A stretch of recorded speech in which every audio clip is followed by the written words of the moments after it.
This is the October 26, 2022 meeting of the Fire Station Building Committee. We do have some members that are remote tonight, so I'll take roll call attendance. Justin Yanosek. Here. Aaron Hunt. Here. Justin Casanova Davis. Here. Todd Lindmark. Here. Chief Kinney. Present. Kevin Champagne here. Chris Baker is not present. All right. So we'll, first agenda item as usual is public comment. If you have anybody raising their hand. There's no one here for public comment. Okay. You want me to ask my questions, or? Please.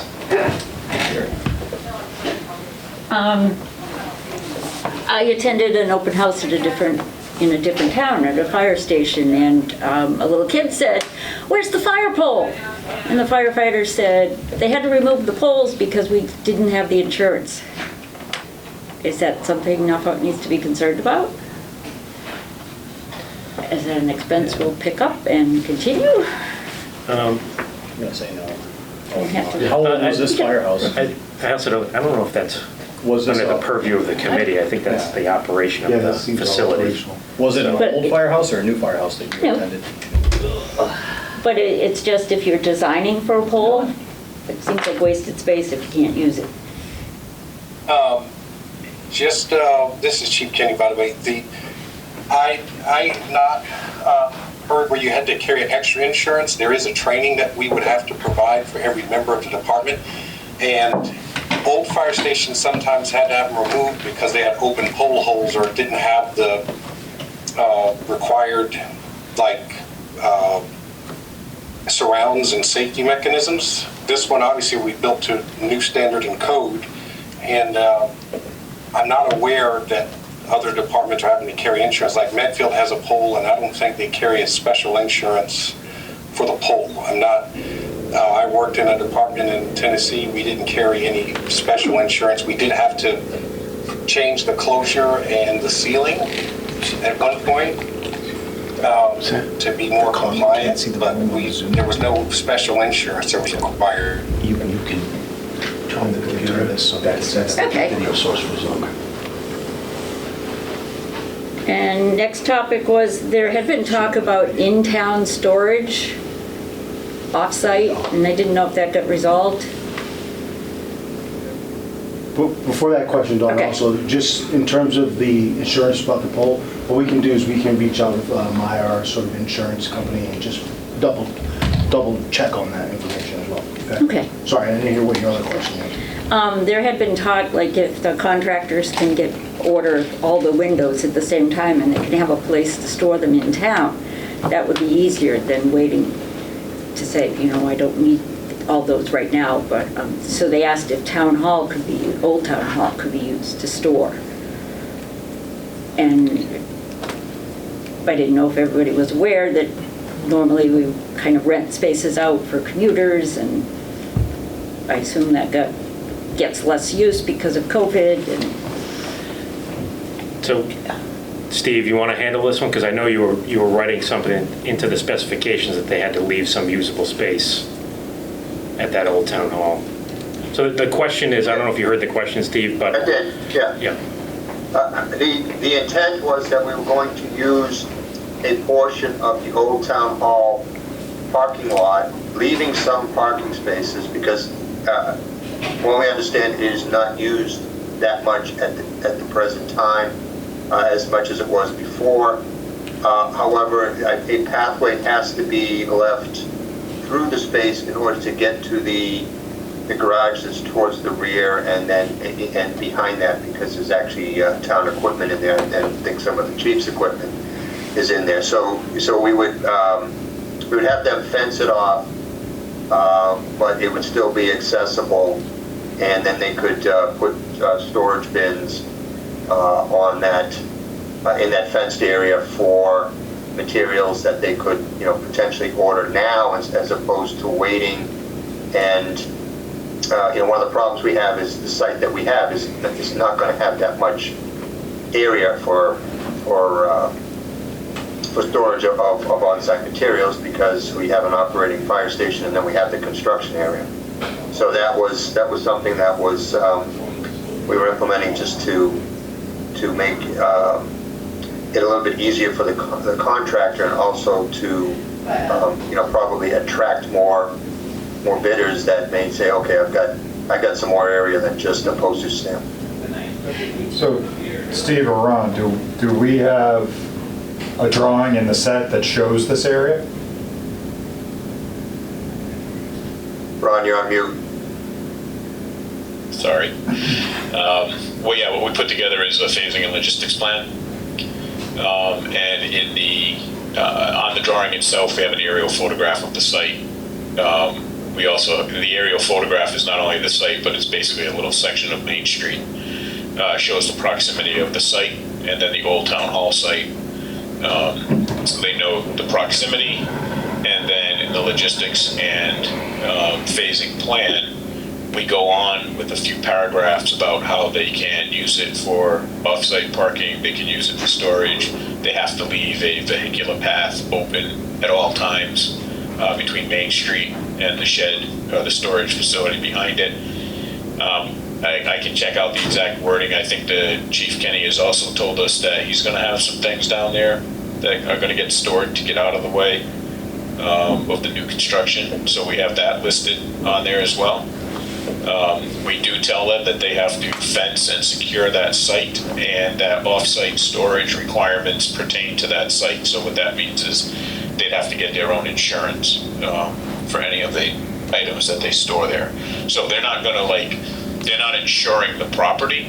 If they put a piece of equipment out there, then that piece of equipment is insured. So if anything happens to that piece of equipment or some materials that are there, they get damaged, they get stolen, something happens, the contractor has insurance on just those items. And then the next thing is we do have a pre-construction briefing, or a pre-bid briefing. And I do suspect that we'll walk everybody over there, just to basically say this is the site that we're talking about. The other thing that Chief Kenny pointed out was that we added on that same logistics plan, some temporary parking that the contractor has to set up for the chief and his staff. And we reviewed all of this actually with Bob last week, the building inspector. So knock on wood, we should be okay if these contract. And the other thing is, it's an option. The contractor can simply not use it if they choose not to. Okay. Thanks, Ron. All right, we'll close the public comment item. So first discussion item is please discuss fire station open house community event on October 15th. Chief, you can certainly, or Justin, you can jump in. But I thought it was good. You had a really good turnout at the station. There was, I'm not sure how many people heard my kind of dog and pony show about the project. There was a lot of background noise, but we had all Doran Whittier's boards up, and people were definitely taking a look at it and asking some questions after we were done talking, asking questions to myself, the chief, about the project. So I think we had an opportunity to reach some people that we hadn't reached yet. There was families with young children that I think necessarily haven't attended community events or any of these meetings in the past. So from that perspective, I thought it was great. So hopefully, that helps spread the word a little bit about the project. Chief or Justin, you guys want to add anything? No, I think it was definitely well attended.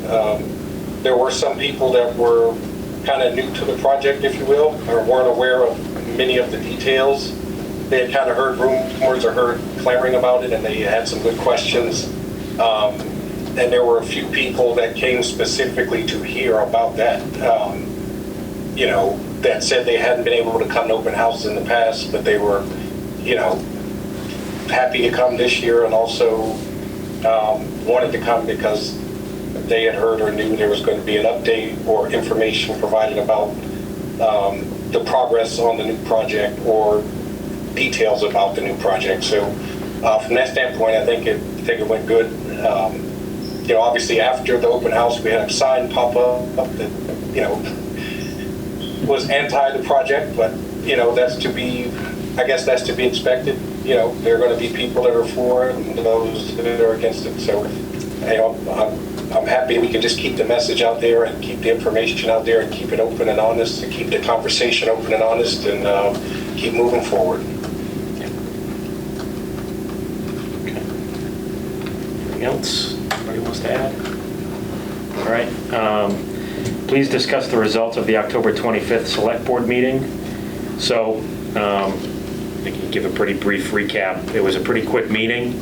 The Select Board unanimously approved the schedule that Vertex had worked out with the town clerk. So it sounds like we're full go. And you can correct me on these dates, Steve, if I get them wrong, but January 11th is going to be the special town meeting. And then January 28th is the formal voting day, but there will be a window of early voting available as well, which they presented last night. I think it starts on the 14th? 14th through the 23rd. Yep. So the formal voting day is a Saturday. I didn't realize that until I started looking at the dates, but, so. Yep. Should be good, right? Town meeting on I think Wednesday. so. And town meeting's on a Wednesday. Anything, there were a few of us there last night. Anything anybody wants to add, or Steve, anything you want to add? I thought it The only other thing they voted on was they voted on the ballot language while they were there too, so. Right. All of that is set, and the town clerk was in attendance, so Yeah. everybody's in the loop. And while it doesn't affect us directly, they did vote to have the select board opening on the same ballot. So we won't be the only question on the ballot. Right. Okay. Please discuss comments and suggestions on the website FAQ.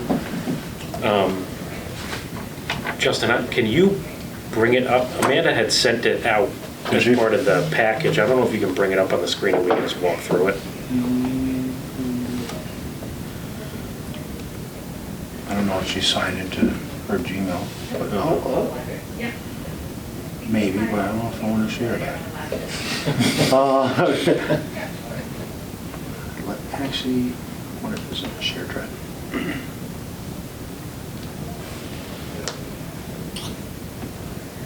No. You know what I'll do? I will just stop sharing. I'll try to pull it up. So we can just kind of walk through these. I mean, there's quite a few questions in there. We can just walk through one by one the suggested edits, and if anybody has anything to add. Otherwise, we'll move forward with what's in there. I think there's a couple that Steve had some comments on that we can kind of discuss a little bit, but hopefully make this as painless as possible.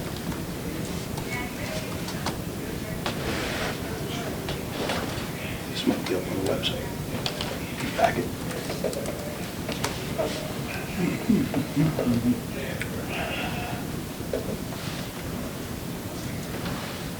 It's in the back. Yeah. That's a good idea.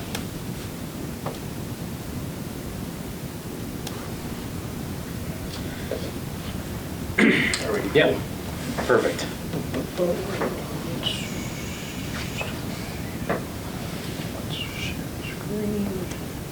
we go. All right, do you mind controlling it? Yeah, that's fine. So, all right, so the first question is, how does the new fire station compare with other towns?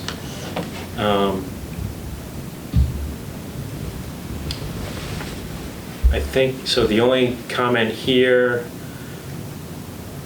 last sentence, after the new station is built, Norfolk will still be on the smaller side in terms of facilities, but the new station will allow for the department to operate more efficiently, which results in quicker response times and better community service. So, actually, do you mind sliding it over a little bit so I can read Steve's comment?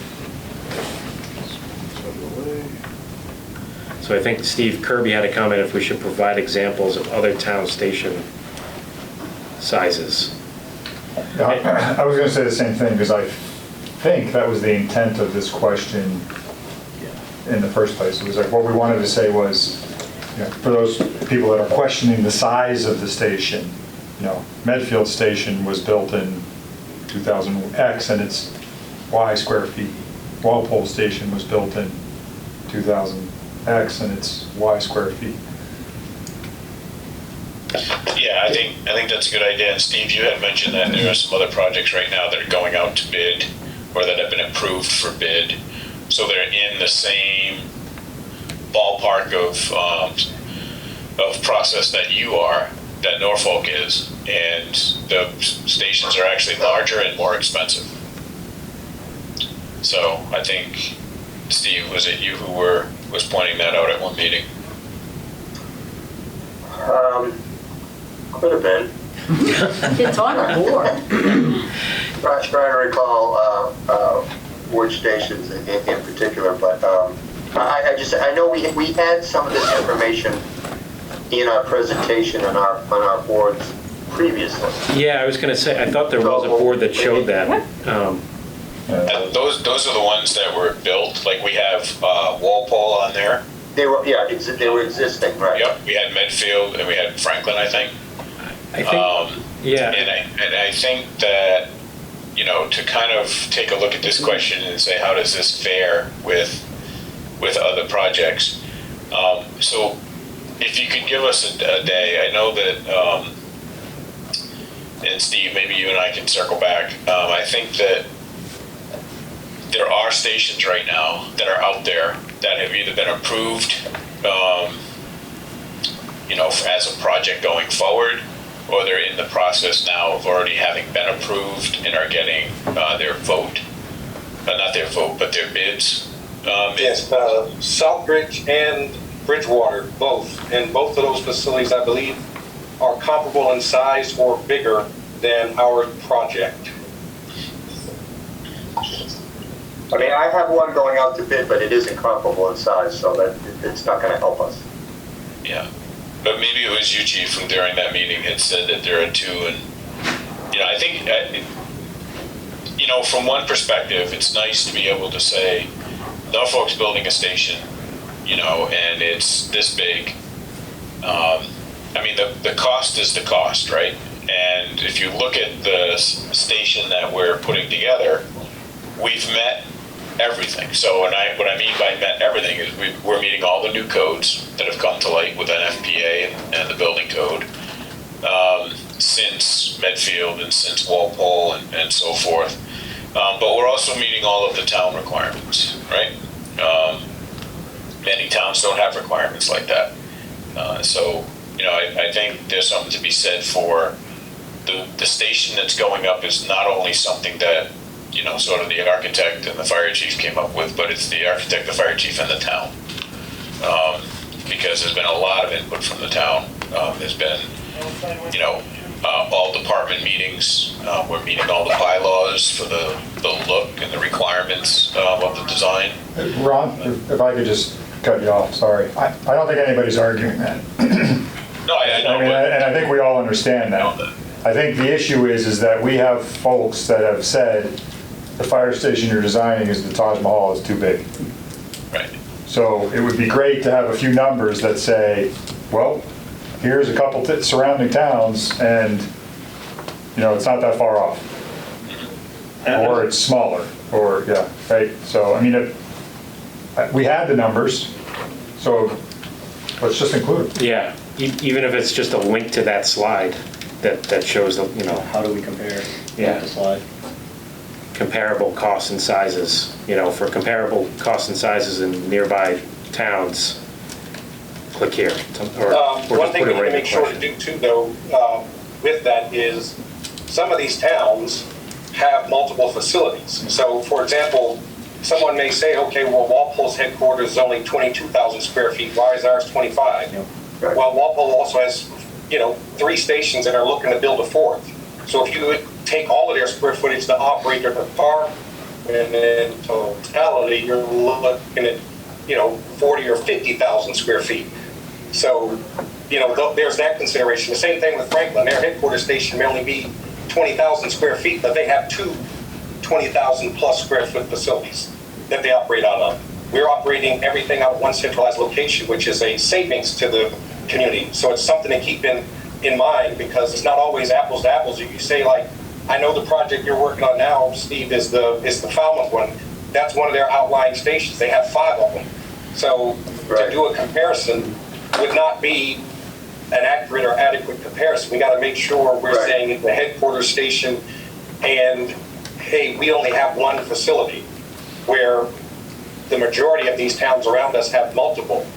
Or you look at a place like, Foxborough, or, places like that have one facility, but even that, they're looking for another station. So it's just a heads up that, like, we got to make sure we do that and don't just put out there, oh, well, Medway's fire station is this many square feet. Well, they have 2 of them, it's there.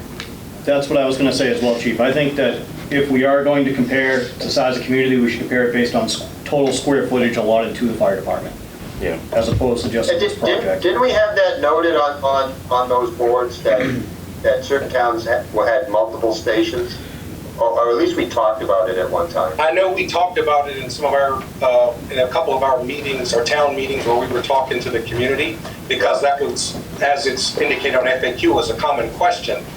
But I don't think we have it documented anywhere on a board. We were able to speak to it, but I think maybe we need to have it, documented, in writing, I guess, so people can see it. Because ideally, the towns that surround Norfolk would be the great ones to compare, just because of proximity. So I do think, though, that since we're looking at the website, it should be here, right? So maybe the answer is a bulleted list that Justin, your idea is actually well taken, that if we said something like Medfield, X number of square feet dedicated to the fire stations, S, because there's more than one. Walpole, X number of square footage dedicated to fire stations. This one, dedicated to fire stations. I can tell you, and I think everybody on this call would agree, right, that if they were building Walpole today, or if they were building Medfield today, the cost would be just as high, if not more. It's just a fact of, cost escalation over years. So I think what we want to do, Aaron, to your point, is just put a list here, right, of comparable stations and how we compare. I think, not to derail the whole topic here, but I don't like the answer at all on this question. I think there's way too many things in there to pick it apart. The first sentence provides more services than other towns. Well, what additional services do we provide? So I think that could be worded differently. The second sentence, as much as I agree with it, is totally different subject matter that we're not discussing with the station. So that should just be eliminated outright. And then the third sentence, after the new station is built, will still be on the smaller side in terms of facilities. That leads me to think that we're not building a big enough station and that we're going to be looking for an addition right down the road. I think the whole answer needs to be completely reworked. And maybe just take all of those words out and say, Medway, X square feet, Foxborough Y, and just list them without any additional commentary. Because I think this is opening us up to a lot of further discussion that maybe won't be ideal. I agree with Justin. That's what I was going to say. I think simple, concise is better. I think that's going to be most of my comments on the FAQ. I think simple and concise is better.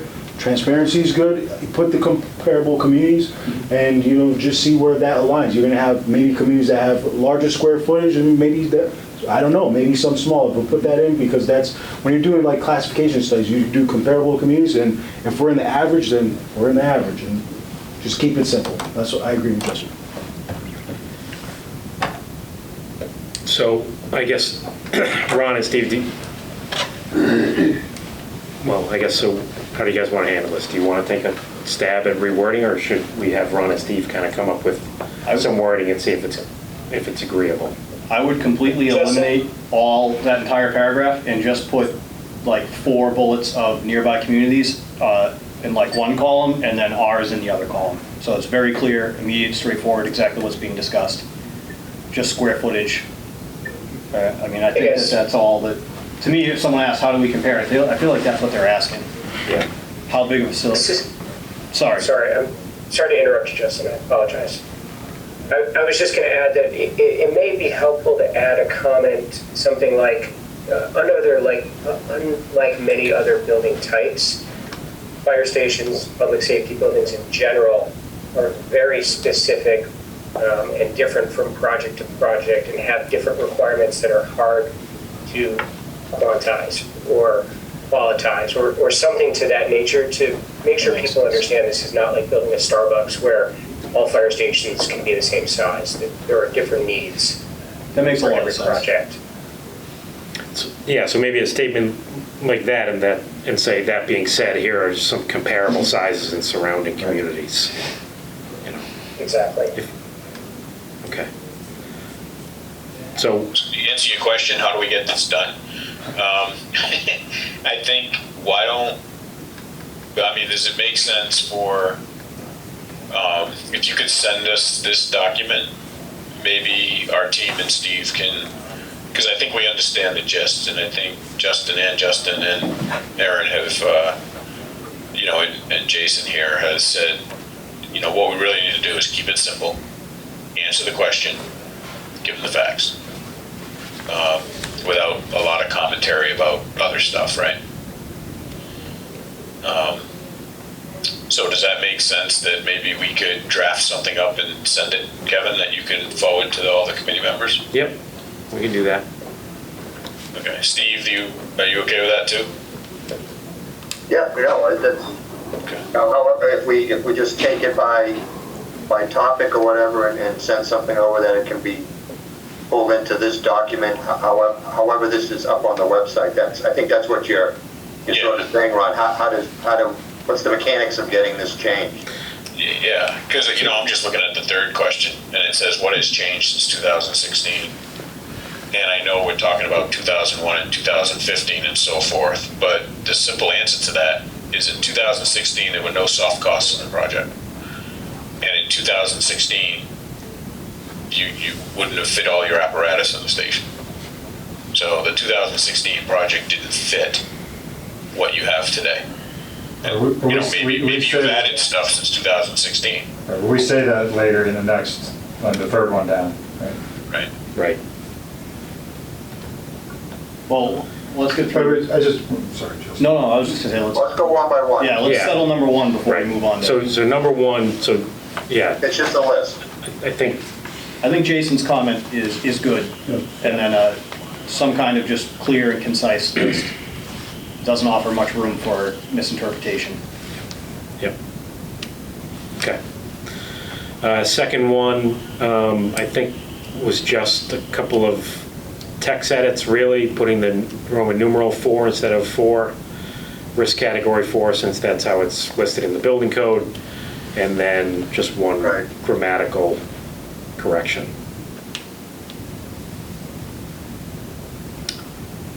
I have some edits too that I'll send after the meeting. Okay. What has changed since 2016 to increase the size of the fire station? So I had just put in here that we should be saying proposed station. And then I think Steve added the square footage that's currently being, is currently shown. And on the Ron, drawings. can you confirm that? Because I've seen 26,820, and then also 26,6, maybe 47, 94. 94. Is it 694? That's what it's listed on the estimate. Yeah, 26,694. Yeah, okay, and well, Fogarty's estimate had the 820, so let's go with the 694. So somebody will say, why does that matter? Just like Jason described how every station's a little bit different, every estimator takes off square footage a little differently. The real way you should do it is to the outside face of the outside face of the building for gross square footage. And then take a look at what you have for, for holes in the floor and so forth. So some estimators do that, some estimators don't. So you always kind of get a different number. And then you have state agencies that also decide how they want the square footage taken off. So the point is, we're in the 26,820 neighborhood. So it's Well, I guess maybe what are we listing on the code sheet? That might be. yeah, that's a good point. So I'll send you what we have on the code sheet. I just feel like this answer's long. Yeah, I think that almost like question 1, question 3 can literally be a list. What has changed? NFPA codes, wind speed codes, category 4 codes, fire department safety and health and well-being codes. The town bylaws have changed since 2016. There's been a lot of things that have changed. And Yeah, but I think the the premise, consideration of the building was not category 4, and it wasn't compliant with anything, and actually wasn't even compliant with the current town bylaw. right. Because I don't know when the bylaws came into effect, but didn't they get changed in 2020 or 2019? right, but I think, I agree with you, Steve, there, Ron, sorry, but I also think it's important.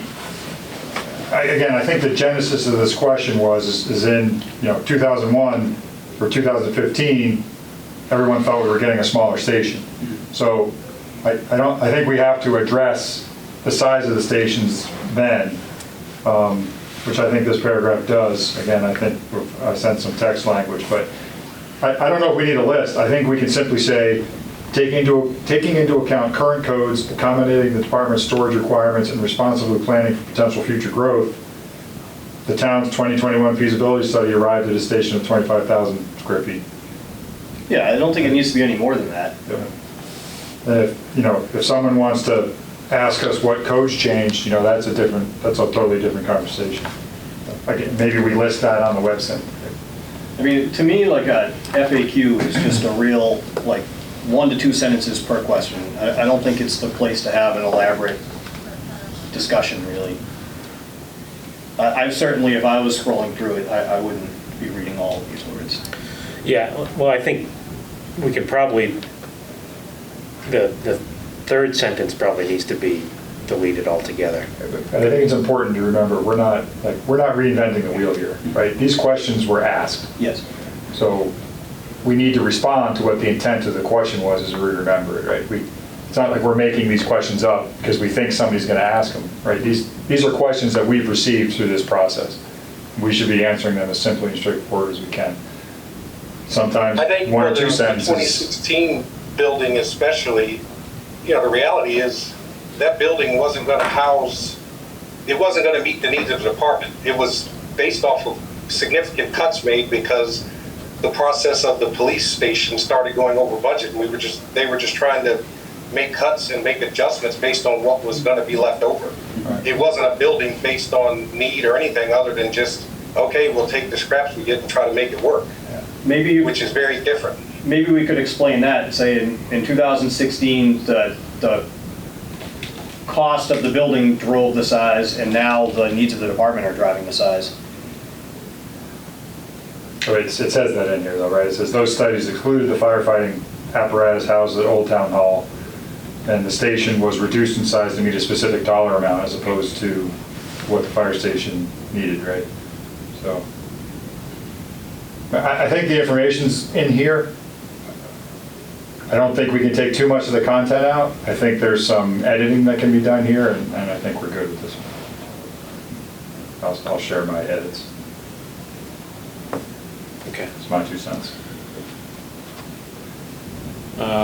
Why is the cost per square foot higher than previously defined in 2016 and 2019? So I think, can you scroll down a little bit, Justin? Sure. Yep. I think Steve added some commentary on pandemic costs. And then I had deleted something that was referring to the Norfolk Police Station that didn't really seem like it was relevant. This one's kind of tied to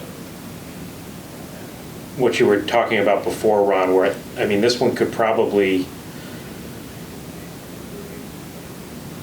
Yeah, I think if we boil down the question, I don't know if people were really asking, like, I mean, everybody knows costs go up every year. I think it's more focusing on the cost presented in 2016 was not a project cost. It was.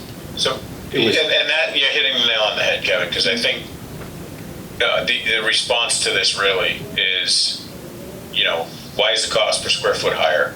Number one, construction escalation. And so we could, again, I'm really liking the bulleted answers because it keeps it simple and it answers the question without a lot of commentary, right? So it doesn't have to be bulleted. It's just like, two paragraphs that are basically yeah, I mean, construction escalation. Steve, right? We can put our heads together and figure out between 2016 and 2022, construction escalation has been X percent, right? That's something we can definitely look at. The next thing is that in 2016 and 2019, and we've always sort of been careful on how we say this, right? But I think the gentleman at the public meeting made it clear that the public just needs to know that in 2016 and 2019, there were significant pieces missing from the project. There were no soft costs, to speak of. There was a construction contingency in the A&E fees, but nothing else.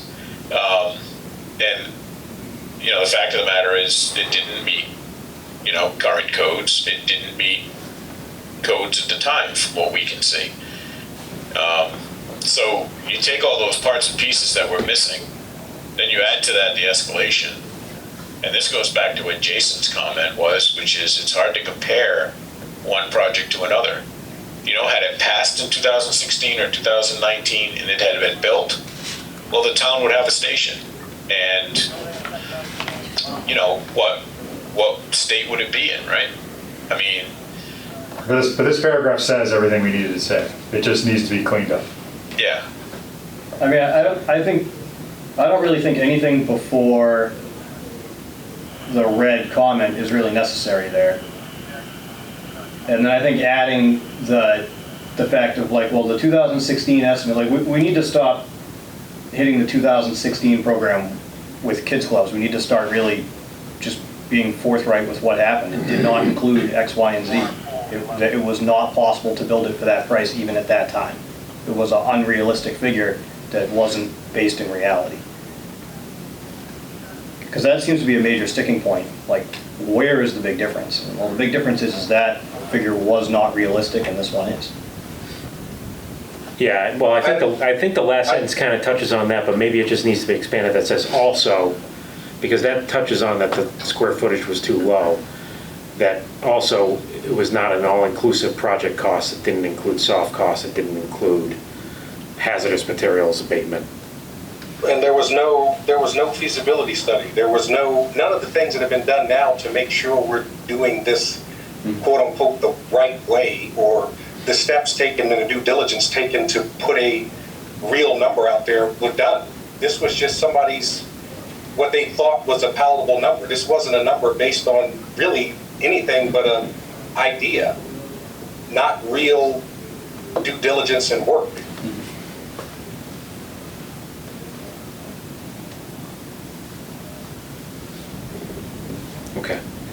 Okay, so we'll wordsmith that and send you a draft. What would it mean if we reduced the size from 26,325 to 16,000 square feet? You might need to scroll to the next page. But I know this question got asked. I think it got asked at a select board meeting. And I honestly can't remember I think the 16,000 square feet was like an arbitrary. I think that's just what the question was. Right. They just randomly selected that number. So I don't know if we want to reword it and say, I don't know how we would reword it. It's almost at, like, A 16,000 square foot station would not meet the needs of the current. which fire is department. basically, that's what the response addresses, is that it's not gonna meet the needs of the station. Also, the pieces that you would cut out are kind of low dollar value square Did we footage. do that in an email, Ron? We did, and I think that, like, this could be the answer where, you see where it says the decrease would remove over 10,000 square feet? And then maybe you take everything else in between and you end with removing 10,000 square feet will not solve the needs of the stations as outlined in the assessment reports from 2001, 2015, 2021, all of which had a station between 20-something thousand square feet and 26 and 32,000 square feet. And we're at 26.6, right? So, and I think that drives home the fact that if in 2001 and in 2015 we were in the 20,000 plus range, the 16, and I think, Justin, you're right, and I'm not the kind of guy to ask, like, how do you soft touch something, because I don't even own any gloves, right? So, the idea is that, the fact of the matter is 16,000 square feet, and I think, Kevin, you once said to me that really was an arbitrary number. Or was it the 16 million that you were telling me was an arbitrary number? I don't know. I think the 16,000 came from the cuts, because I've seen when I was writing the program, there were things that the former chief had done, many, like tons of iterations based off of the money dwindling. And basically, again, it was based off of, hey, this is what's left over. This will be what we have enough money.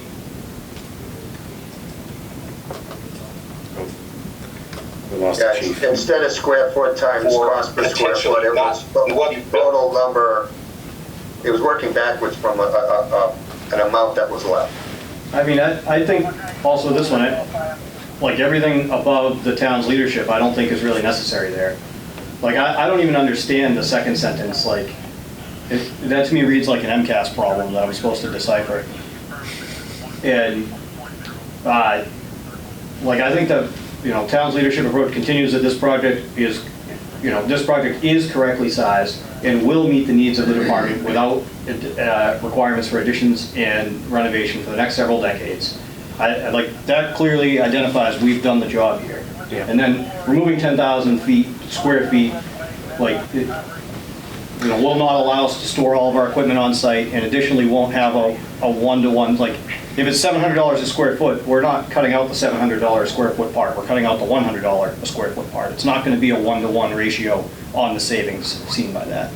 That's what that second sentence is somewhat saying, is if you have a $700 a square foot cost for the total building, and you take square footage away, it doesn't equal to that $700 a square foot, because you still have to have your mechanical spaces, your electrical, plumbing, fire protection, site work costs. So it's probably 50% of the total square foot. Maybe that was what the intent of that second sentence was, and maybe it could be simplified. Yeah, I feel like with a lot of these, we're trying to be too technical with everything, where the folks who really want to know the meat of it have access to the public record and the documents and the meetings and can ask those questions at the town meeting or at our meetings. I think people that come to this website just want a real quick, like 1 or 2 sentence answers for all of these issues. And if it's not enough feedback for them, then they can reach out and we can provide a more in-depth, maybe we can even add that. If you'd like more in-depth information on any one of these subjects, please email the committee. Yeah. Yeah, I think your idea to cut out pretty much everything before the town's leadership is good. And what I would suggest from the last sentence is maybe we remove the assessment report from 2021, just because that's our assessment report. So of course we agree with it. But I think if you just list 2001 and 2015 that had square footages of approximately, were in alignment with the previous assessment reports from 2001 and 2015 that had square footages of X and Y. I'll go even further. I think you can leave out that because we say it in the one before. Yeah. I think you can answer this one simply. You can say, a 16,000 square foot facility will not meet the current or future needs of the station. That's actually of the department, right? The planning study performed for the building committee estimated a facility of X square feet. And where'd we start, Ron? It was like 30,000 something, right? 32, I think? Right, so. Is that right, Jason? 32 or 34? Right, so the planning study performed estimated 32,000 square feet. The proposed building is 26,000 square feet. Yeah, we've already removed 6,000 square feet of the building. I think that tells you that a 16,000 square feet won't function, that the wish list was larger, and we're currently at 26,000. You know, your comment about if you need more information, contact the committee, you may not want to cut out too much, because I think the tendency of someone reading this is they're not going to reach out to the committee and they're just going to stop reading it. So I think you got to reach maybe a happy medium of, you know, cutting it to the bone versus what we have now. Just my opinion. Makes sense. Yeah, I agree with you, Steve, there. I just think this one can be cut to the bone, because it's, the real answer is a 16,000 square foot facility will not meet the current or future needs of the department. That's it. Yeah, And that answers the question. And the 2021 assessment done by the committee stated 32,000 square feet. We're currently proposing 26,000. Like, the cuts have been made. I think this one's a quick three-sentencer. How does the current estimated cost compare to the cost in 2016?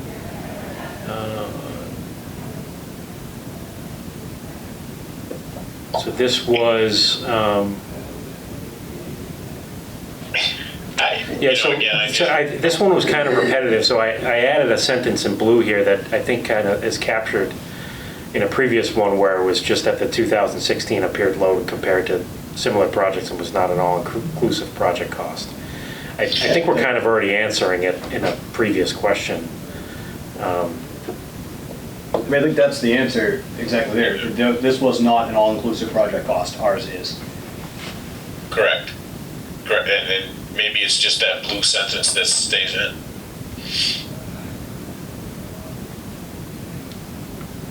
I mean, I hope nobody reading this is the first time they ever realize that costs are increasing. You gotta say it, though. Yeah, I agree. You can't assume that people know the You market. don't know what people think. Obviously, there's people out there that think it can be done for half the cost.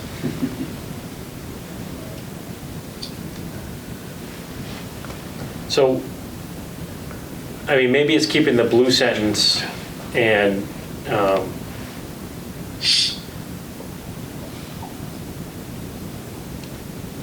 maybe it's keeping the blue sentence and modifying the first sentence that they had an average construction only cost of $300 or $550 per square foot compared to the 2016 estimate that had, I think it was like $350 a square foot. What's our construction only cost per square foot? It's around 700, right, Ron? Just under, right? It's just about 19 million, right? The reconciled estimate right now. Correct. Just about 19 million. So quite frankly, that's all they had in 2016 was well, actually, I don't know that. So I'm thinking of something else. Well, I'm just thinking if we can compare construction only costs, maybe we're not. Like a 711, 712. Construction only is 712? Take out all those contingencies? Right, but you're comparing cost to a building that was inadequate for the needs. Right, but so here's the thing though, right? So if we look at the construction costs that we have right now based on the reconciled piece, Steve, doesn't that include an escalation to bid, and doesn't that include a design contingency?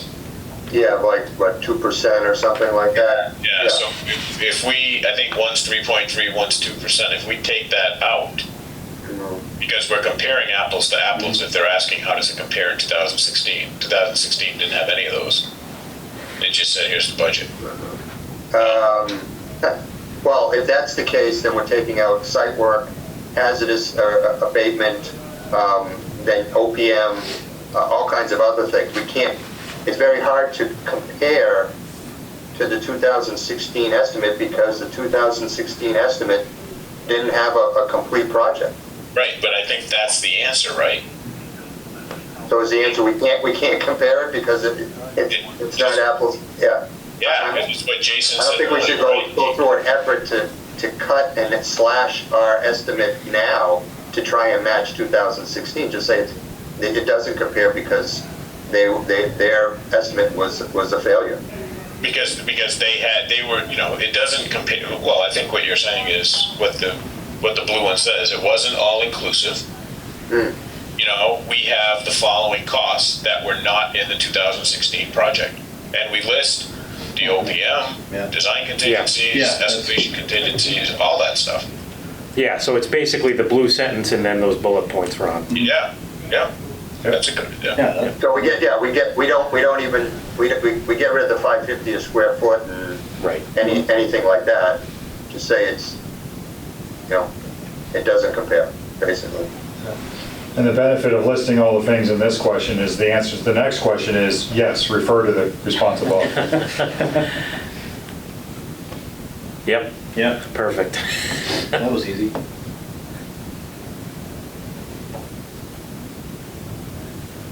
Yeah, I think you can say, yes, this is an all-inclusive cost. See answer to question above. All right? Yeah. Because we are including it. Yeah, and maybe we keep a sentence about the cost it will be an actual bid cost presented for vote. Right? Yeah, right, it's not a guess, this is the actual cost. Well, it'll be a cost that includes a construction low bid. Yes. Because don't forget, we have soft costs that aren't, True. Right. Good clarification. that are in addition to the bid, the contractor bid. Would it be less expensive to relocate the station during construction?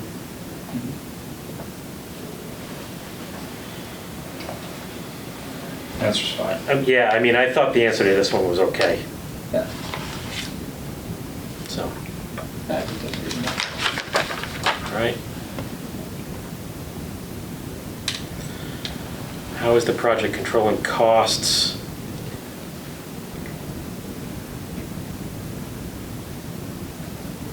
The answer's fine. Yeah, I mean, maybe remove even a bit smaller to Justin's Yeah, point from definitely. before. The size of the proposed station is in line when compared to neighboring towns and national metrics.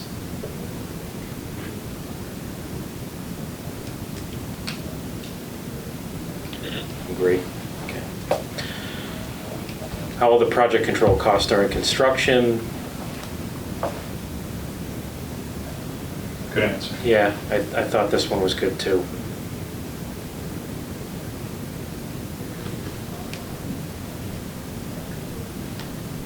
Everyone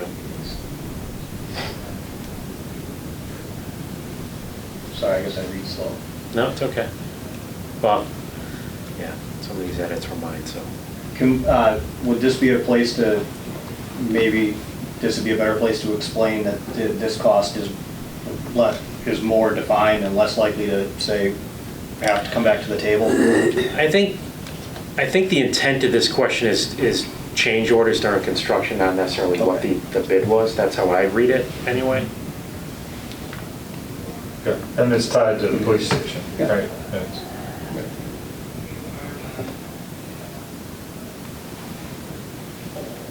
And the one, I guess we don't say anything in here about a clerk that works. We could. That's the OPM. You could add that, I guess, / clerk. Yeah. I think it's generally good. For the next question, I think we put the date of the voting, now that we have it. How does the town propose to pay for this one here? How does the town propose to pay for this project in light of needing to expand for a school? Approved by the voters, and the timing of this is early 20, the vote will take place on this date, Yeah. unless we just take that sentence outright. And then do Do we actually have an answer for the last sentence?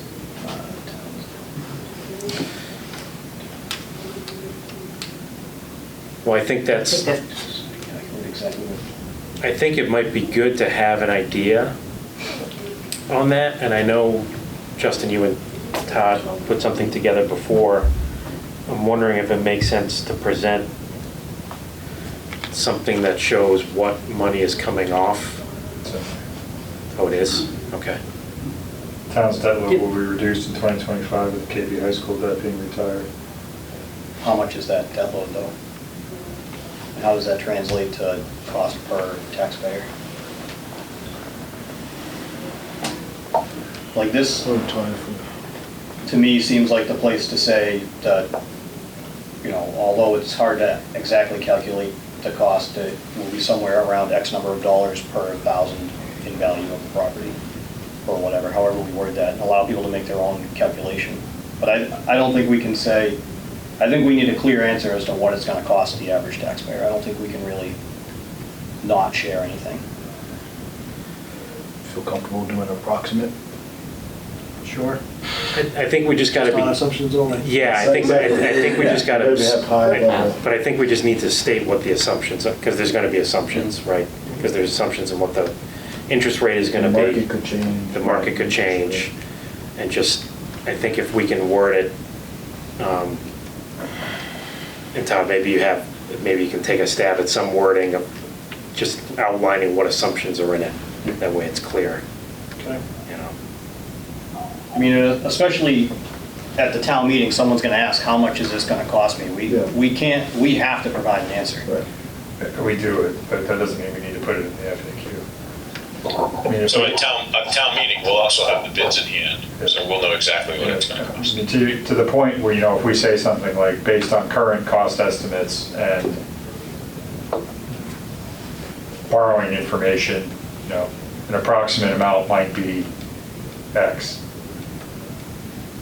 And if we think we can provide that number, then sure, let's do it. I also don't know that we have to do it. I think we need to know it later. I don't know if we need to put it in the FAQ now. Yeah, I guess that's a good point, that like, Yeah. if something changes, it's Yeah, you might have it's already difficult to made- go in and Yeah. change the FAQ if some assumption changes. So then we could say that, I guess, until we have Or- bids in hand, we won't be able to accurately estimate.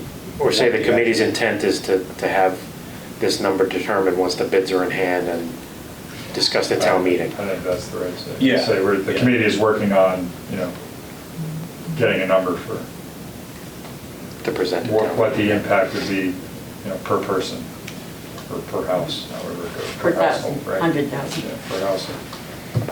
Are you touching- It may also be a good time to just I'm not note writing this one down. that town meeting is not gonna be estimates, town meeting is gonna be an actual low bid. So, you know, I think when we're saying it's being worked on, we're actually working on bidding the project so the town knows exactly what this is gonna cost at town meeting. It's not an estimate, Yeah. it's a bid.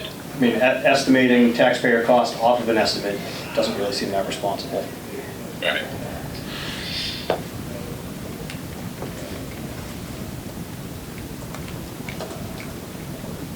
Okay. Town has other projects to be completed, such as school expansion. How can we afford to pay both? I thought the answer to this is good. It's pretty concise.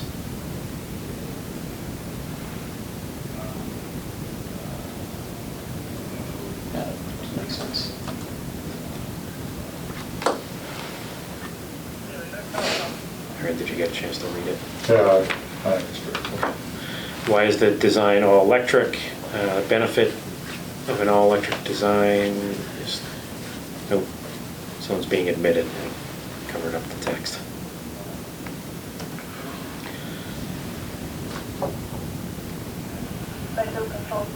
This one was pretty technical, so I'm not sure how to edit it at all. Why is the design all electric? Can we say that it is in line with the bylaws of the town and the town's green energy? So I was just Stretch code. suggesting, the only thing I think is missing from here is that Norfolk was a green community. Okay. And as such, Yeah, and as such, the benefit of it all is the future ready for renewable energy systems. Yeah.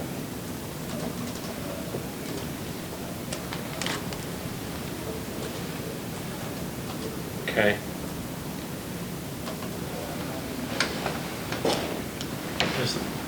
Does the team see anything or expect anything that could derail the project?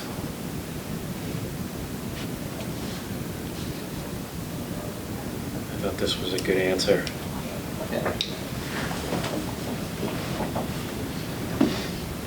The vote, that's the only thing. A no vote? We're kind of assuming it's in construction. I think it's a good answer. How will the project impact traffic? I thought this was a good answer too.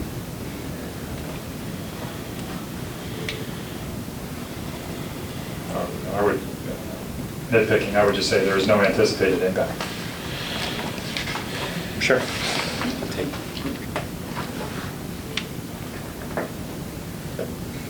Or no anticipated changes.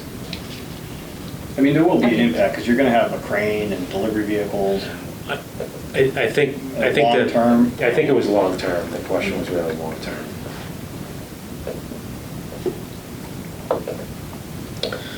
Why do we need 9 bunk rooms if we only have 4 staff on a shift today? I think this is something that the chief put together. Really good answer. Yeah, I think it's good. Yeah, I think, you know, when you look at the building, you know, when we have exactly what it says, we have 4 recalls, and we have storm coverage, we have all those things, we have no space for anyone else in the building at all. Plus, we know the department is going to grow, so it's the responsible thing to build it with some growth. I think the growth factor in this building is 5% or less than 5%. So that is, you know, that's the biggest area where we're allowed to grow. And the area where the town, the department will grow. I think it's a good answer. It clearly explains what's going on.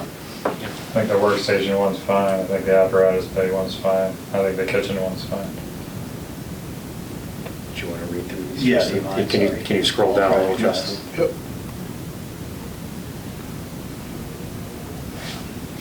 Where you need to go? Do you need to go a little further? That's good, right there.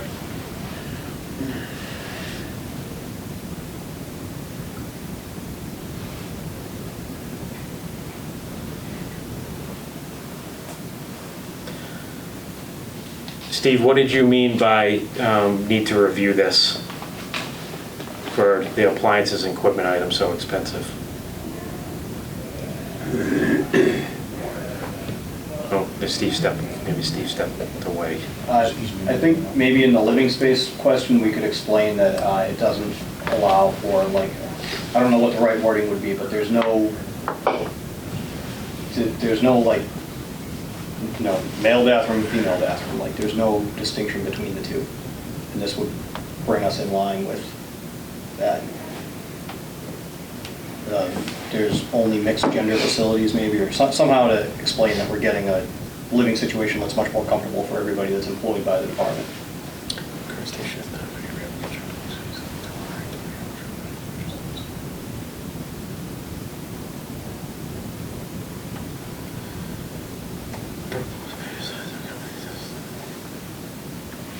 So are you thinking adding something to the last sentence, Justin? I don't know what and where to add it, but I think something that, I'm not really sure exactly what it needs, but, or even how to word what I'm thinking.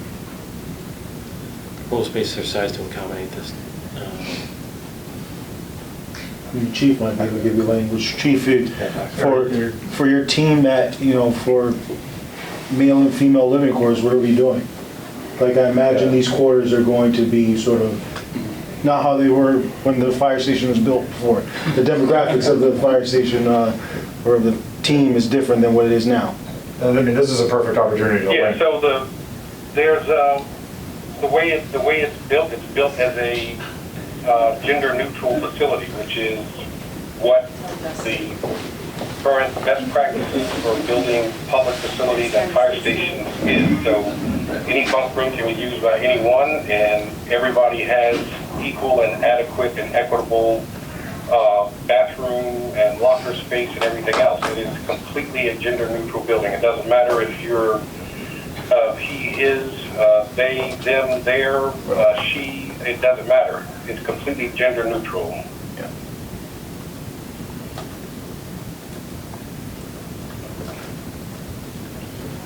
I think adding gender neutral and related efficiency language is a good idea, and I also think this is a good opportunity to refer to the existing conditions videos.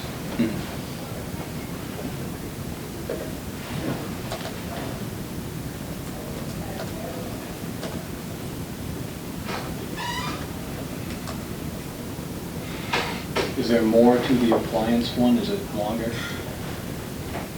I don't think so. No.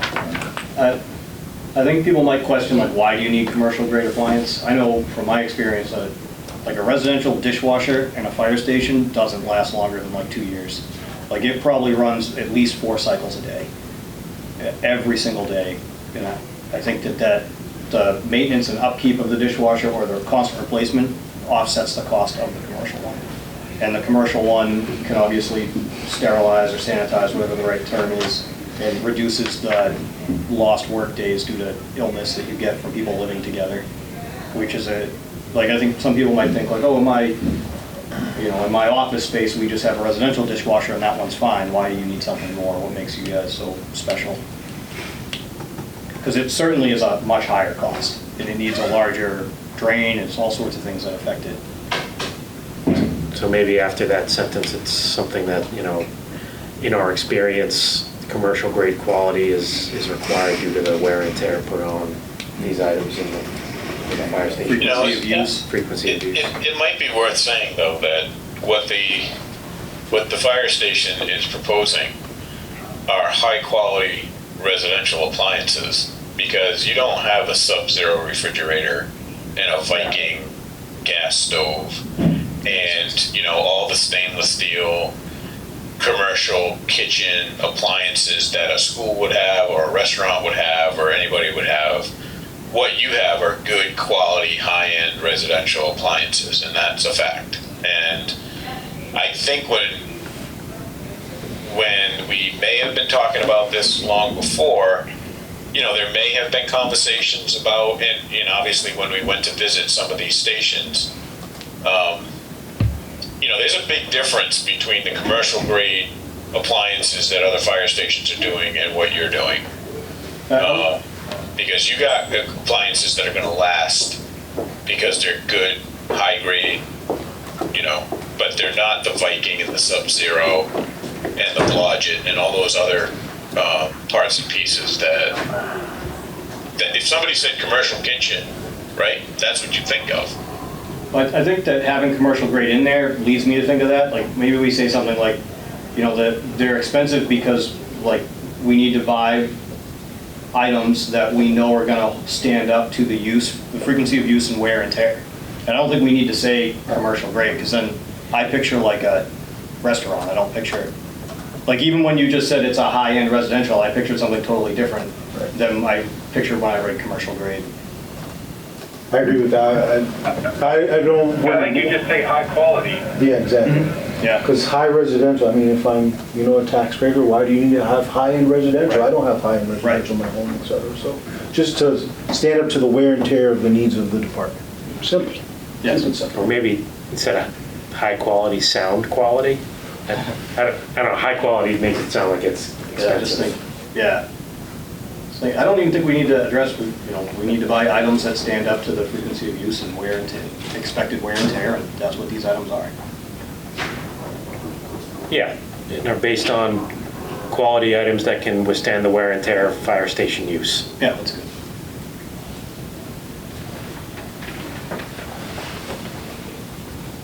I think this last one. Why is there an Ansel system and exhaust hood in the kitchen? Makes sense. Yep, I thought this was fine. Ron, it looked like Steve had something he wanted to review with you. I don't know what that meant.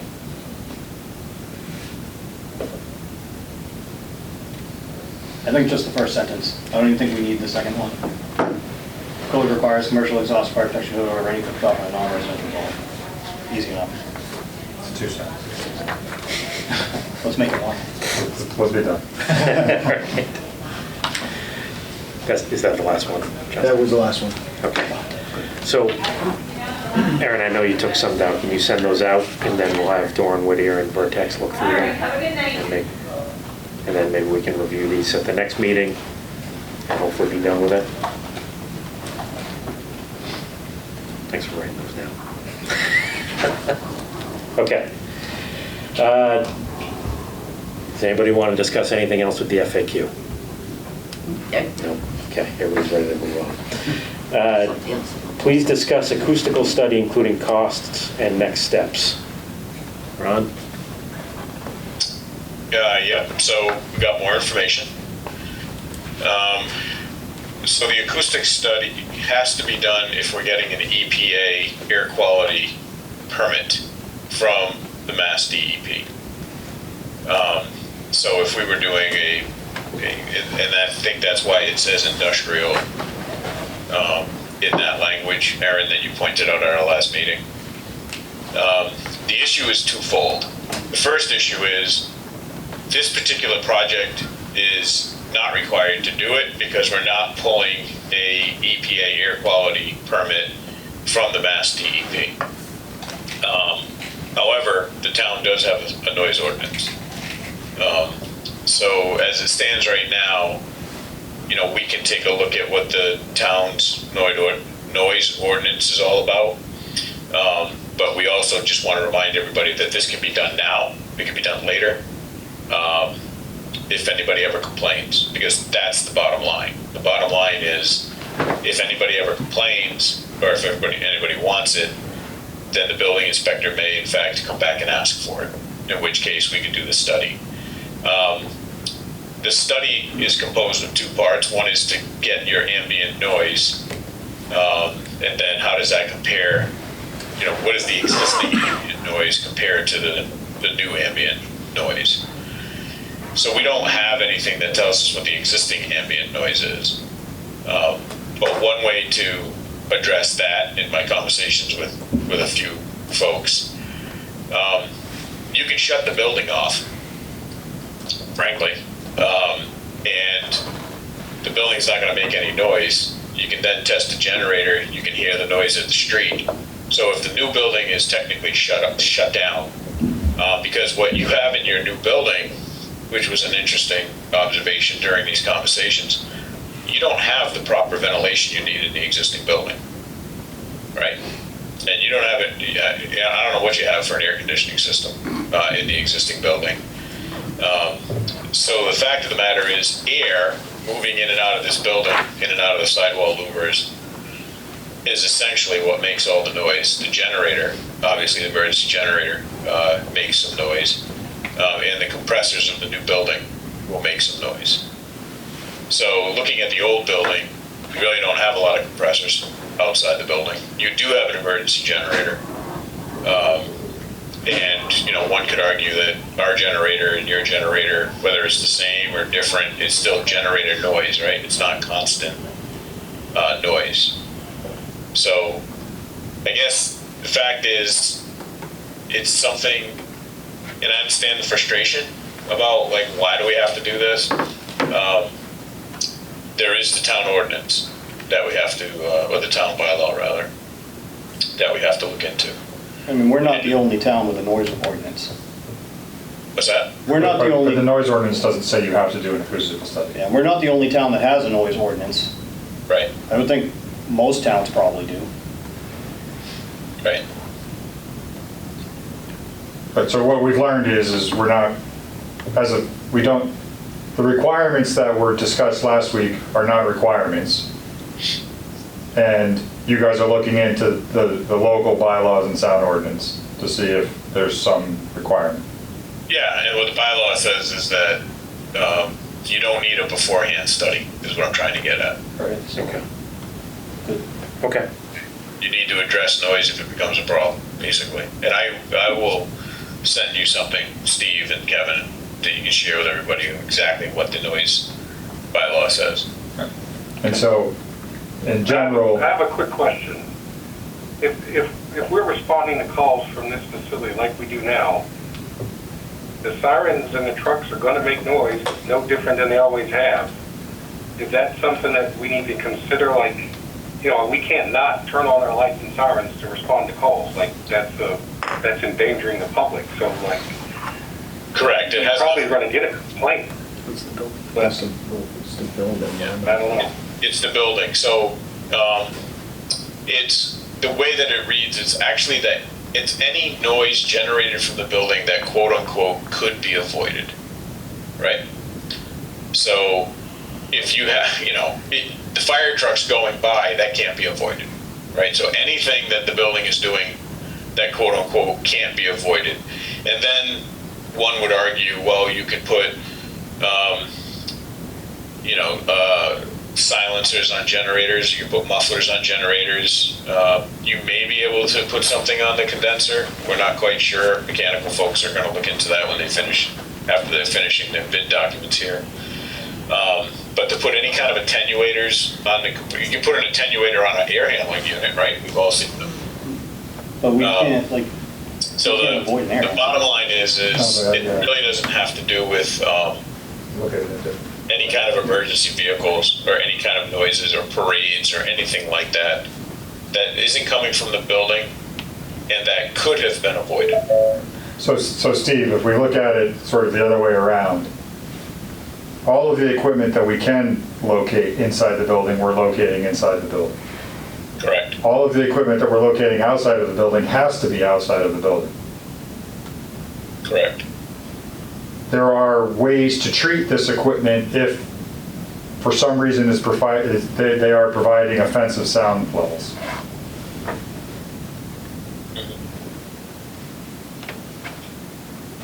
I think we can move on. Yeah, so I think, all right. Good, thanks, Ron. So when we say we move on, the decision is we're not going to do it right now. Correct, yes. Can we just, one, I'm glad we don't have to do it because of the EPA requirement, which was the confusing part at our previous meeting. But I'd like to coordinate with Bob and just make sure, because I always think about these things, you know, sometimes it's better to spend the short money in advance rather than the long money in the end if you are risking litigation or anything else. So I just, before we shut the book on this, I'd like to speak with Bob and just get a recommendation from him as well. Because if it's okay that we can just test the sound afterwards and, you know, we don't need to have a baseline, then yeah, I think this is a shut door and decision. Okay. But if it's recommended that we have a baseline, I prefer to pay the $7,000 now rather than risk litigation and spend substantially more later. That's a great idea. And in the meantime, I can also send you exactly what the bylaw says. Yeah. But would it be more late? I mean, you're just spending money to come up with a baseline sound. Is it more later than if somebody complains? Right. And the bylaw says you don't have to do one before, right? So I like I said, I think it might be a shut door here. I just like, do your due diligence. And before I shut the door, I just like to check with Bob. Okay. Makes sense.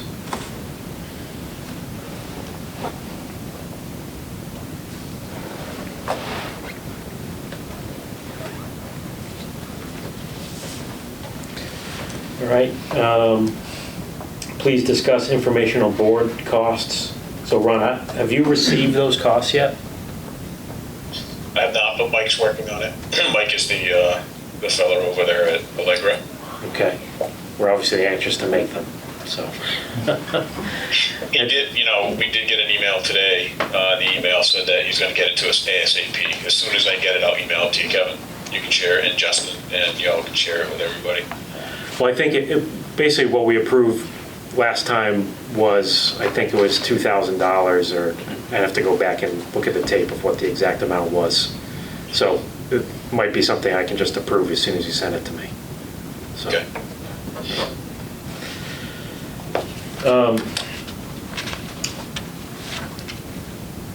please discuss project cost breakdown prepared by Doran Whittier. So I sent that to everybody before the meeting. I don't know if everybody had a chance to look at it, but maybe if you just want to bring it up on the screen, Ron. I think essentially the project cost really hasn't changed at all.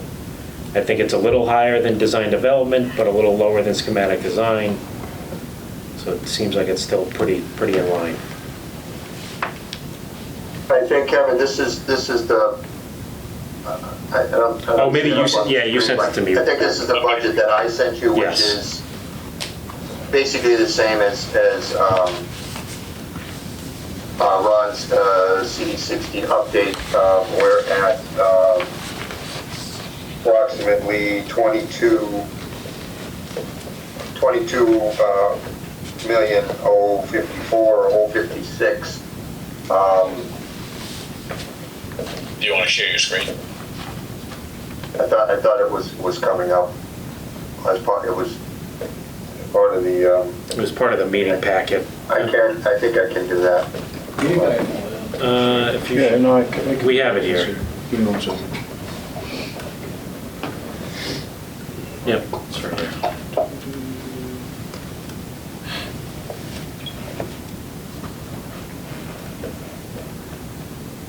Hold on. So, I mean, I don't know if anybody wants to go line by line, but I think the construction costs and soft costs are pretty in line with what we had before, and the overall cost really hasn't changed by very much, maybe a couple Yeah, $100,000. essentially, we put in the reconciled construction amount, and then we've got a construction contingency. I think in Ron's, he lists that as construction and owner's contingency, and then we go into the soft costs. You know, some of which are locked in, some are somewhat placeholders for furniture until we get those. You can scroll down a little bit more. You know, we've got moving costs, which could potentially change. FF&E, the owner testing. Advertising, legal, builder's risk. So we go right down the line till we get our soft cost plus a 5% soft cost contingency, and we come up to the $25,354,000, then less the 3.3 that is in funds that were previously appropriated to get us to what our ask would be. And then obviously our ask is going to be modified once we get our bid in hand. So Steve, were there any numbers that changed, in your opinion, and were more than just modifications and they actually changed? No, I mean, our construction costs came in, like I said, we had the reconciliation meeting between the two estimators, Ron and myself.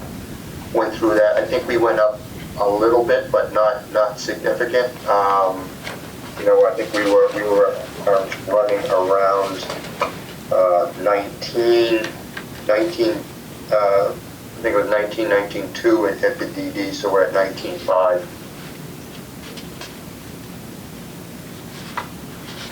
Construction costs at DD were 18.9. Nothing significant.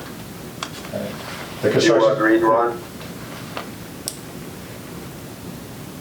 in the comparison, the construction costs at DD were listed as 18.9. Oh no, I'm sorry. They were reconciled at 19.5. You're right. And I also just, I do agree. And I think it's important for, folks to realize that at DD, we had a certain percentage for escalation and a certain percentage for design contingency. And what you'll notice is those percentages haven't changed, even though we're at 60% CDs. Because right now, both estimators, Steve, correct me if I'm wrong, both estimators feel that, the construction industry right now, they're very hesitant to reduce the cost escalation, and they're very hesitant to reduce the design contingency. That's correct.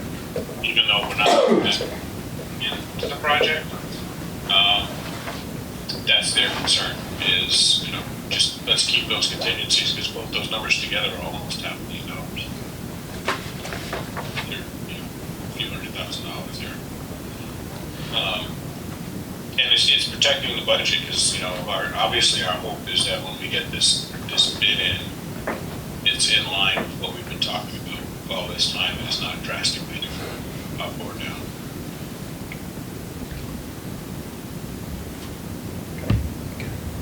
Did you have questions? Sure. So, Steve, Ron, I'm looking at Ron's budget, because I don't see it on Vertex. With respect to the financing costs, you've indicated $70,000. Just want to make sure that's in line with what we anticipate, especially if we're going to be borrowing 22. The reason I ask is my last financing at 2019, we did for $6.5 million, that cost me $50,000. And I'm not sure how it lines up in. So the financing number on our spreadsheet is if you go and hire a financing counsel, sells your bonds for you, you pay them a fee. So there's actually a cost to putting all this together. That's what $70,000 is for. Okay. Not for like the interest rate that you're gonna pay. Right? Well, I know not the interest rate, but the financing to actually, bring the bond home. Right, that- right. That 70,000, that's what we had in there as a placeholder. Okay. Well, again, 2019, I got $6.5 million for $50,000. So I'm just a little concerned it might be a little low. And then the other thing is with respect to the contingencies as far as general contractor, general conditions, is that for a 12-month period, or is that going to include the entire project if it goes over, or how does that work? Just the duration of the project. Full duration? Okay. We started off talking about a 12-month project, and then, as things continue to evolve. Just double checking. You know me. I like to say no, so. So Todd, if we can go back to the financing amount, where you're hoping it's not low. I mean, I don't know how much these things cost. If that costs you $50,000, like, do you think it could be $20,000 off or $100,000 off? 6.5, and you're going 22, that's more than 3 times, so. I didn't know if it was all relative, or if it Well, was I mean, a straight correlation It's between not the two. straight, but it also depends, we're 3 years now, 4 years by the time I actually go for bond. But actually, it might be even 5 years by the time I actually go for bond, because I gotta go for financing beforehand, so it's temporary. But just want to make sure that the numbers are included if we need to. So, I mean, yeah, by that math, that could be $100,000 too low. We have a soft cost contingency there. No, I know, that's, just want to make sure. Okay. And the other thing, as a numbers guy, from the 7-Eleven estimate to the 10-6 was about a $600,000 increase. I'm assuming that's because of market and whatever changes. Knowing that we're going to get bids in another 3 months, do we anticipate another $600,000 increase based on the track? That's what the contingencies are there for. Oh, Yeah, we have escalation in those numbers from the estimators. Okay. Well, I think you guys said that a different way a little earlier, right? You said a common practice to account for that escalation is reducing the contingencies. But in this case, because of the market we're in, the recommendation was we don't reduce the contingencies at this point in time. So common practice would have been to reduce the contingency to cover that $600,000 cost, but the recommendation is not to do that at this time. Right. Ron, you might need to move the microphone down closer to your mouth. Sorry. There you Oh. go. Right. Gonna say, it's got battery down. Okay. Anything? My ear was itching. Anything anybody else wants to discuss on the estimate? Okay. That was our last discussion item. We'll move on to action items unless anybody has anything else they want to discuss. So with respect to discussion, since it's not really here, but I guess it can be included in the project breakdown. Matt identified the current fire station as having an issue with the roof. Obviously, this project is gonna take more than just a month to get it up and running. They're gonna have to continue to live in the current quarters and work out of the current operations, but it's the current flat roof over the admin area, and basically needs to be replaced. It's to the point where there could be issues as far as mold and air quality considerations going forward. This would probably have to go out to bid, because it's probably gonna exceed the $50,000 threshold. So he's gonna attempt to do that, but wanted to make us aware of it, since within the budget itself, the idea here was for rehab and rehabilitation potentially of the facility, to have the monies come out of this particular budget. So that's something to think about. Obviously, not an action item tonight because it wasn't on the agenda, but making you guys aware of it now. And I don't have a number. Hopefully we should be able to get a number sooner rather than later. Whether we do it through this or he has to figure out something else, it's going to have to be done. Yeah, I mean, I guess I don't know how all that works, but that would seem to be maintenance of the building, not necessarily a project cost. This is not maintenance. I think, Replacing a roof? no, I think this is extraordinary maintenance here. I think we learned just before this meeting happened what was going on here, so we don't have all the full details. I think we just want to let the committee know that this is a pretty substantial thing here, and we're going to have to evaluate that and look at this. They tried doing some leak tests to figure out where it might be coming in so they can potentially do the continuation of the leak repairs, but it's getting to the point where Yeah, I guess.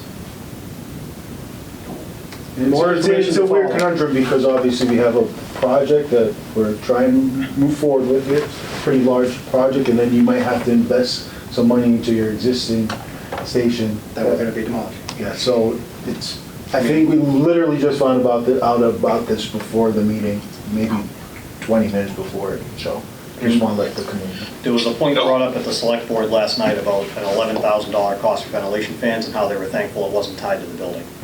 So I think it might be a struggle here. Yep. So why don't we do this? Because I think if you're gonna go out to bid with this, you're gonna have a contractor coming in, you're gonna have some abatement to deal with, right? Because what you're gonna be doing But is, Ron, we don't really know anything about what this Yeah. project is. Yeah. Let's just table it for now. Yeah. okay.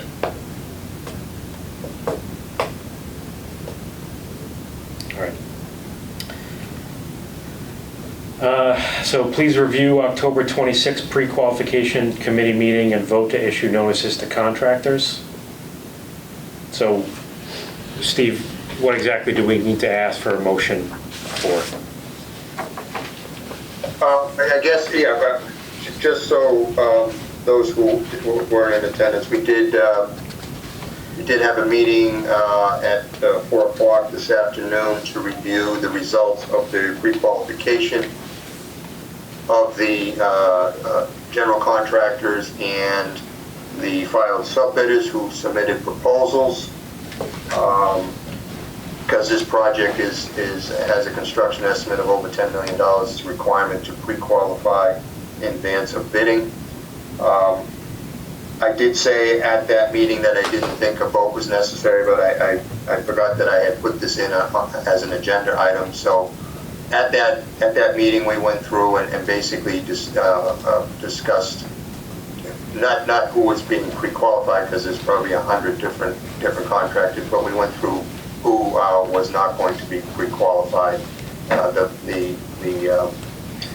procedure at this point is to send out notices to both the pre-qualified contractors and those who didn't. And once the project goes out to bid, we'll only be able to take bids from those pre-qualified general contractors and filed subbidders. I guess, Kevin, if we want to have a motion, we could have a motion to vote that the results of the 4 o'clock pre-qualification subcommittee meeting be approved, and that the the notices be sent out by Vertex. Okay. But before we go for a motion, what were the results of the meeting? Well, all of the general contractors that submitted were pre-qualified. And then there was quite a few of there's quite a few filed sub-bidders. There was some that were not. I can see if I can get I can share my screen and see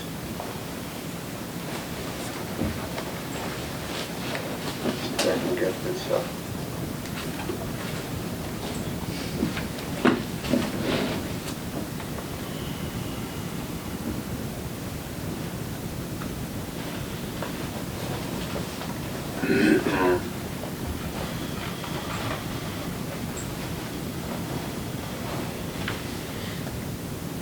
Always bring it up. So all the general contractors who bid were pre-qualified.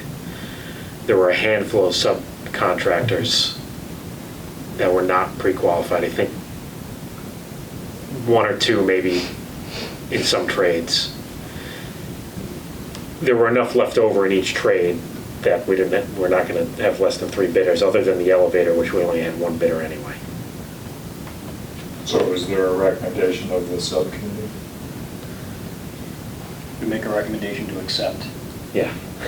whatever was decided. I don't know what the formal language is. Okay, so now we're at the motion. So that's, okay, yes. Yeah, Justin and I well, it looks like accepted the results my earlier screen today. has frozen up, so. Can you still hear me? Yeah, we can hear you. So I would recommend to accept the results from the subcommittee meeting as discussed in the meeting. So that needs to be the first motion? No. No, he's just recommending. I think you just made a Okay. motion now. All right. So I'll ask for a motion to accept the results of the pre-qualification meeting findings and allow the OPM Vertex to issue notices to respective contractors. So moved. Yeah, Second? sorry, I couldn't get that up on the screen. That's okay. Second. Second. All right, we'll take a roll call vote because I think the chief is still on. Chief Kinney? Hold on, someone has raised their hand, by the I way. think that's the chief. Okay. yeah. I'm here. Yep. I was just letting you know I'm here. We need to know if you vote aye or nay for the pre-qualification of the contractors. Aye. Okay. Aaron Hunt, Aye. Justin Yanosik, Aye. Todd Lindmark, Aye. Justin Casanova Davis, Yes. Kevin Champagne, aye. Motion passes. All right, please consider approval of proprietary source item list individually by item. So, there's 9 items. I have a long motion to read, and then we're supposed to go through them one by one. So, Steve, you can stop me if I'm not doing this correctly, but I guess, so in the meeting packet, or I think before the meeting, probably didn't have a chance to read through it, it gives some background of why these are proprietary, and they're in the town's best interest to have them as proprietary. I doubt people got a chance to read it, so Ron, I don't know if you can give us a, Are you seeing that? yes. Yeah. Okay.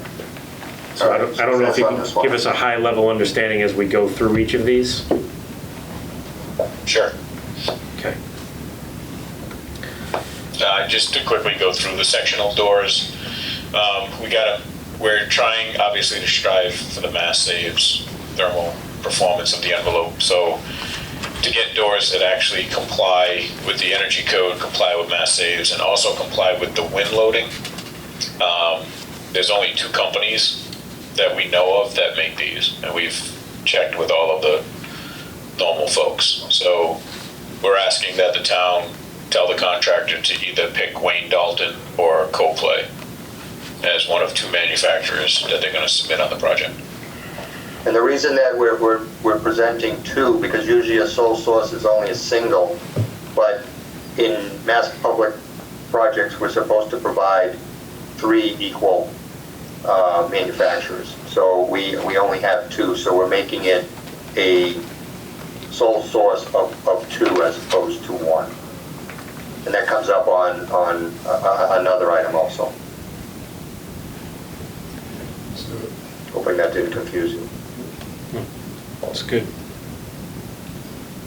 Any comments by anybody? Oh, No? Did you say no? no, Okay. All right. Next one, Ron? we're gonna vote on it? Oh, Do we do it all at once? Or? I thought he was going to walk through them all. No, let's vote on it. Well, I okay. thought you might want to walk through them all and then you know. 'Cause it's a long motion I have Kevin, to you could read. read that motion and then do an individual vote for each one. Yeah, I think I have to read the whole motion and then go back and then ask for a motion for each one. Keep going. Excuse myself. All right. So this here, the turnout gear locker, again, there's 2 companies that actually make this type of equipment that meet the requirements of the project, and that is Gear Grid and Groves. Okay.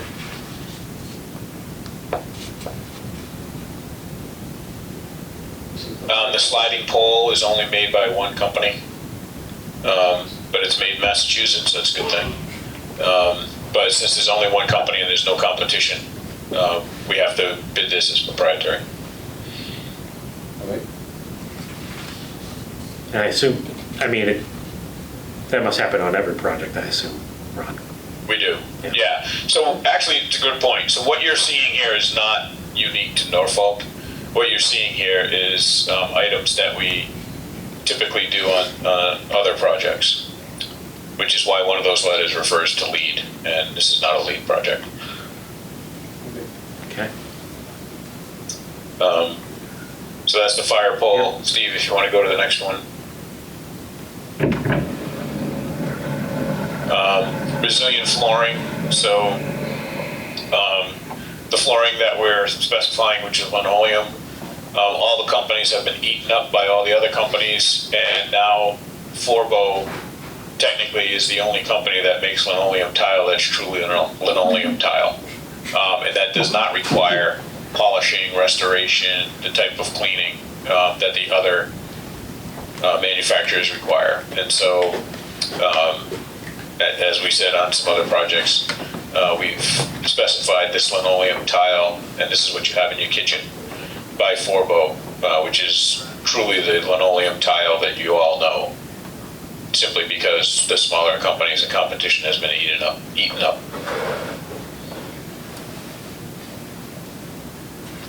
All right. The next one is the flocked flooring. We had lots of discussion during the project about carpeting that's non-microbial and that's easy to clean and doesn't need to be replaced. So the flocked flooring, it looks, smells, and tastes like carpet, but it's not. It's actually a textile, which means you can clean everything out of it. It's a vinyl-based floor, so technically it's a resilient floor. It's not a carpet, and for that reason, we ask that you do it proprietary. All right. And all of these, I should say, it's all in the interest of the town, because we've had these discussions with Matt about ease of maintenance. We've had these discussions with the chief about about sustainability, right? Keeping these things working for a long time. This particular Ron, real quick, sorry, I suppose all of these materials meet the sustainability requirements of the project. Yes. Yep. And the sustainability that you're mentioning is, they're all low VOC, limited off-gassing, if any. So this here is the PVC Armor Tough, and we're going to do this as an alternate, so this isn't in the project unless the alternate comes back favorably. Right now we have specified epoxy floor for the apparatus bay. This is a product the chief asked us to look into. Steve went down with some of the fire staff to take a look at this floor and nearby, And so we're bidding, so we're bidding it as an alternate. The issue here is that this is, again, it's only made by one company. And when we say it's made by one company, there are other companies out there that make this type of interlocking tile, but they do not test them the way that they need to be tested. So in other words, a lot of them are residential or light duty floors that you get for your home. You don't park fire trucks on these things on a daily basis. And Armor Tough is specifically engineered to support a fire truck with water in it.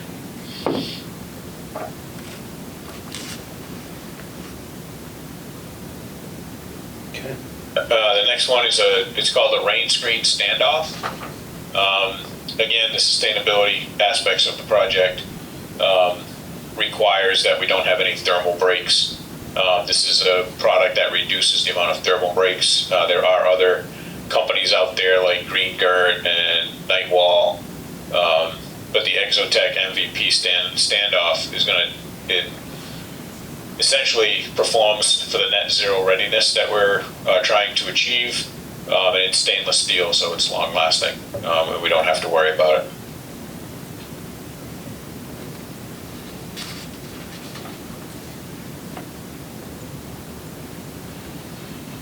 The thermal insulation that we're using on the outside of the building to achieve what we're trying to do with the town stretch code, as well as mass saves, as well as the net zero readiness that we've talked about throughout the project. We're limited to 4-inch maximum thickness by the building code for fire codes. And what we're proposing here is a high R value expanded polystyrene insulation board that's actually made by two companies, DuPont and Owens Corning. So again, this is another one where we're going to specify two companies because there just isn't a third one that makes this type of insulation.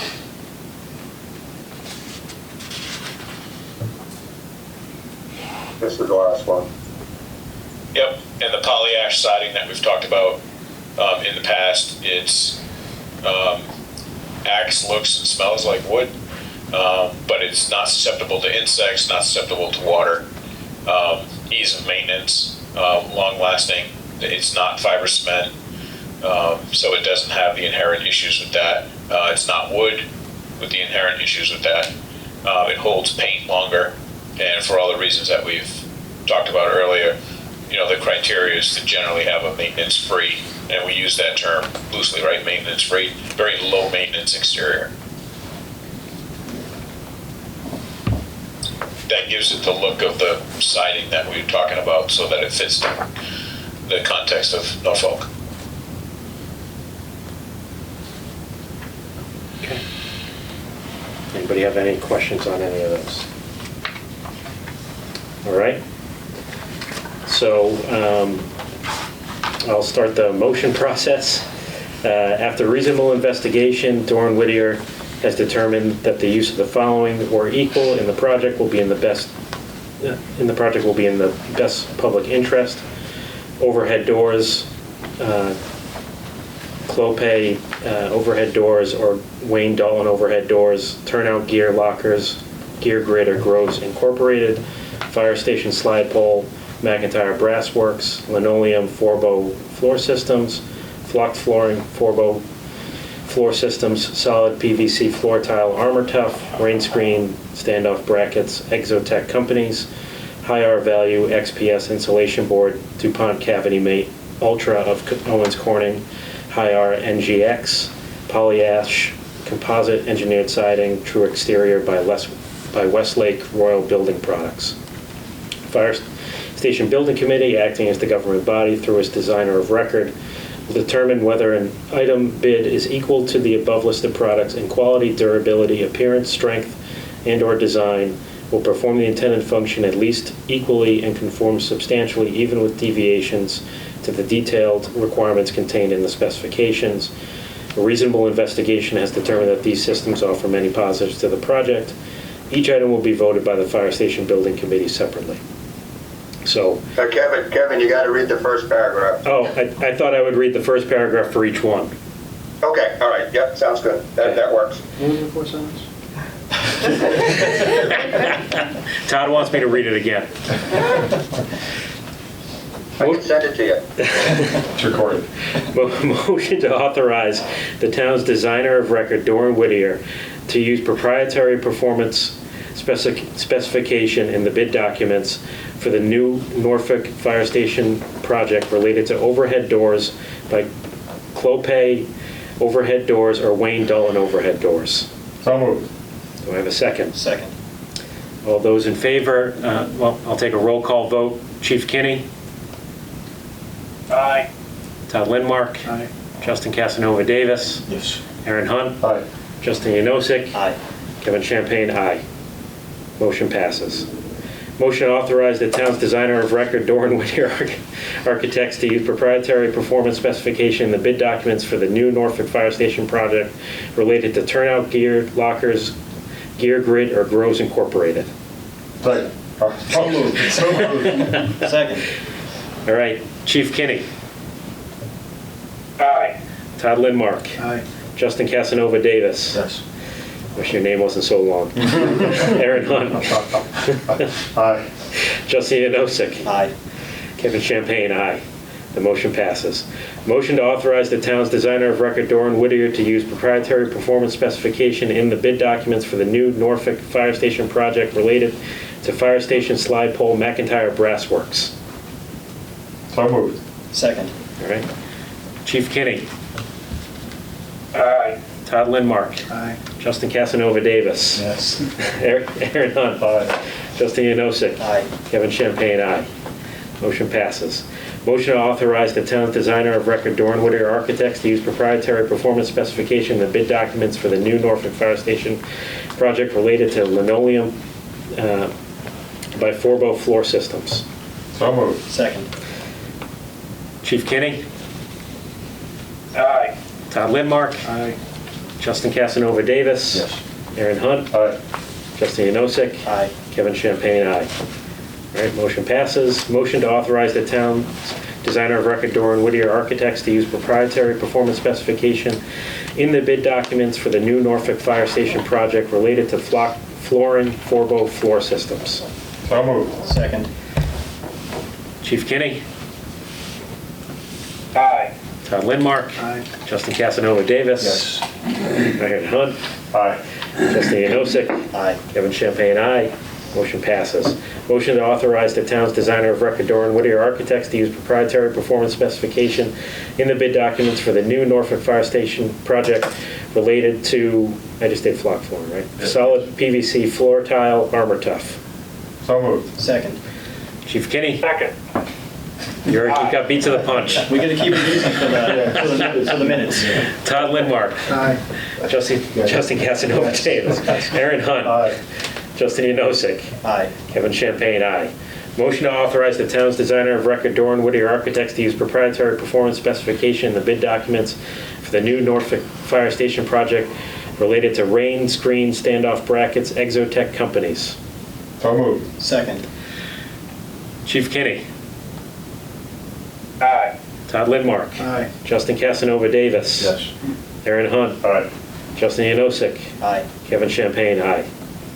Motion to authorize the town's designer of record, Doran Whittier Architects, to use proprietary performance specification in the bid documents for the new Norfolk Fire Station project related to high R value XPS insulation board by DuPont Cavity Mate Ultra of Owens Corning High R NGX. So moved. Second.